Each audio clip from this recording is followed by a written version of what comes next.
એ આપણે નિહાળીશું। હવે આપ જોઈ રહ્યા છો કે આપણે એક વ્હીકલ્સ છે જે રોડ પર જતું હતું અને એક રાહદારી જતા હતા, એ દરમિયાન એક્સિડન્ટ થયો છે અને જે રાહદારી હતા તેઓ વ્હીકલ્સની નીચે દબાઈ ગયા છે। તો આવી પરિસ્થિતિની અંદર આપણો ફાયર વિભાગનું વ્હીકલ જે ઇમરજન્સી રેસ્ક્યુ વ્હીકલ છે એ તરત જ અમારી ટીમ ઓફિસર સાથે ઘટના સ્થળ પર પહોંચી ગયું છે। આપ જોઈ શકો છો।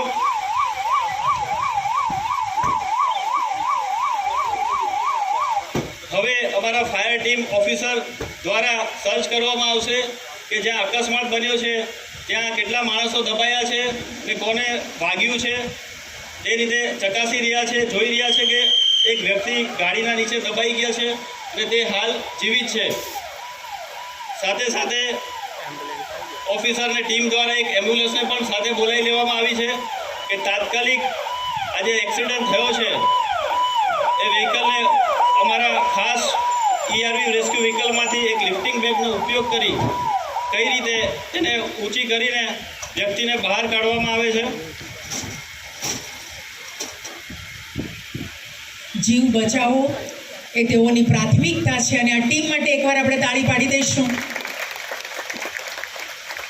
તેઓનું ટીમવર્ક, તેઓની તાલીમ અને તેઓનું સમર્પણ આપણને અત્યારે દ્રશ્યમાન થઈ રહ્યું છે। આપ જોઈ શકો છો કે ફાયર ટીમ દ્વારા કઈ રીતે વ્યક્તિને જીવિત બહાર કાઢવામાં આવ્યો છે અને એમ્બ્યુલન્સ મારફતે આગળની સારવાર અર્થે મોકલવામાં આવ્યા છે।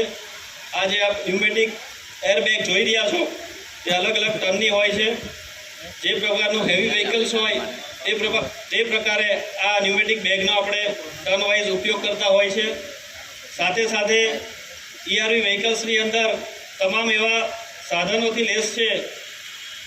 હાઇડ્રોલિક કટર છે, સ્પેડર છે, ચેનસો મશીન છે, કોમ્બી ટૂલ્સ છે કે જે આ વ્હીકલ્સને કાપી શકે છે અને ફસાયેલ વ્યક્તિને બહાર કાઢી શકે છે।